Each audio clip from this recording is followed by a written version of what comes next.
அனைவருக்கும் வணக்கம். நான் உங்கள் நண்பன் செல்வகுமார் விஜயகுமார்.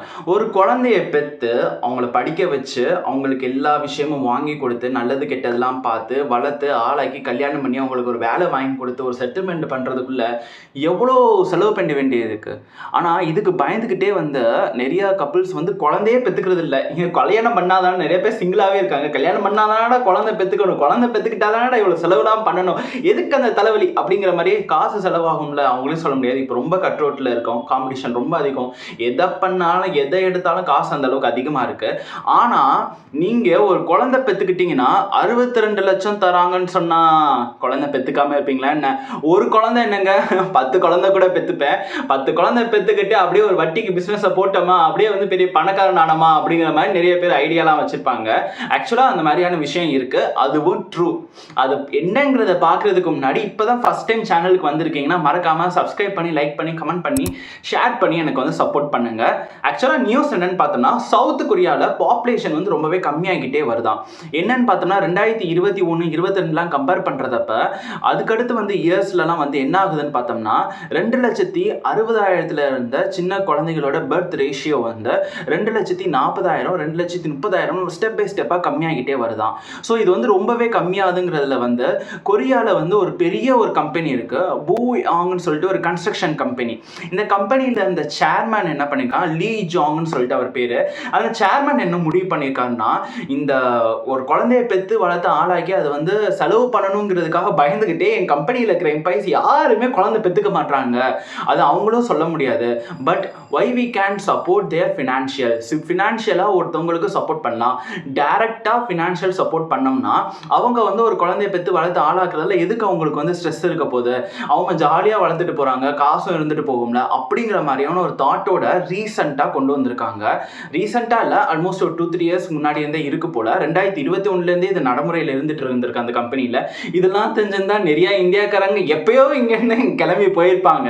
ஆக்சுவலாக என்னன்னு பார்த்தோம்னா, ஒரு குழந்தை பெற்றுக்கிட்டிங்கன்னா உங்களுக்கு 62 லட்சம், அதாவது சவுத் கொரியாவில் பார்த்தோம்னா வான் படி 100 மில்லியன் வான் தராங்கன்னா 2021 இப்போ வரைக்குமே பார்த்தோம்னா ஆல்மோஸ்ட் 70 குழந்தைகளுக்கு அந்த கம்பெனியில் ஒர்க் பண்ணுற எம்ப்ளாயிஸ்க்கு 70 குழந்தைகளுக்கு கொடுத்துருக்காங்கன்னா அந்த லீ ஜாங் ரீசெண்டாக ஒரு பேட்டி கொடுத்துருக்காரு.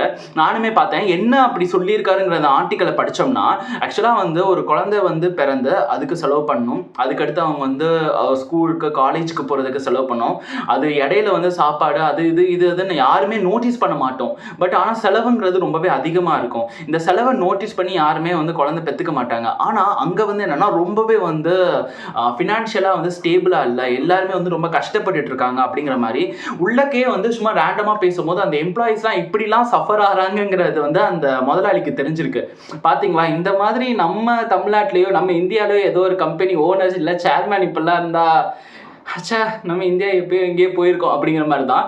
ஸோ அவர் ஃபீல் பண்ணியிருக்காரு. இந்த மாதிரி அவங்க ஃபீல் பண்ணுறாங்க. ஸோ இதுக்கு ஒரே ஒரு வழி என்னென்னா, அவங்களோட ஃபினான்ஷியலாக அவங்களோட ஸ்டேட்டை ஸ்டேபிள் பண்ணணும். அவங்க ஃபினான்ஷியலாக ஸ்டேபிளாக இருந்துட்டாங்கன்னா குழந்தை பெற்றுப்பாங்களே, குழந்தை பெற்றுக்கிட்டாங்கன்னா நம்மளோட பாப்புலேஷன் லெவலும் இன்க்ரீஸ் ஆகும்ல.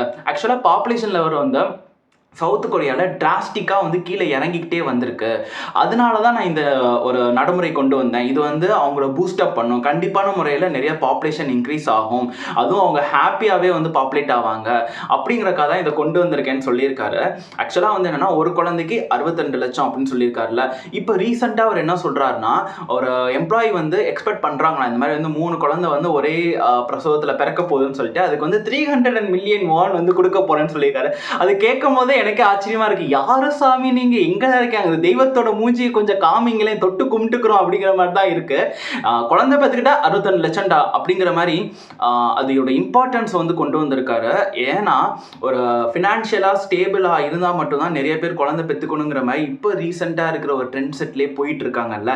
ஸோ அந்த மாதிரி இருக்கக்கூடாது, அவங்க ஃபினான்ஷியலாக ஸ்டேபிள் ஆகணும் அப்படிங்கிறக்காக இவர் கொண்டு வந்திருக்காராம். அது மட்டும் இல்லாமல் இவரே மற்ற ஒரு கம்பெனியில் இருக்கிற சேர்மேன் அவங்களா இருப்பாங்கல்ல, அவங்கள்ட்டலாம் வந்து சஜஸ்ட் பண்ணுறாராம்.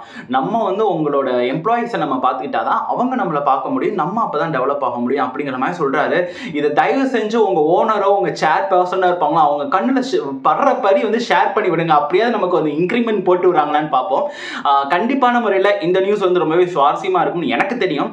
உங்களுக்கு இந்த மாதிரி நினச்சிங்க அப்படின்னா, இல்லை உங்கள் ஃப்ரெண்ட்ஸ் யாராவது வந்து சவுத் கொரியாவுக்கு போகணும்னு ஆசைப்பட்டீங்க, இல்லை நீங்களே போகணும்னு நினச்சிங்கன்னா மறக்காம இந்த வீடியோ கீழே கமெண்ட் பண்ணிட்டு ஷேர் பண்ணிட்டு சப்போர்ட் பண்ணுங்க.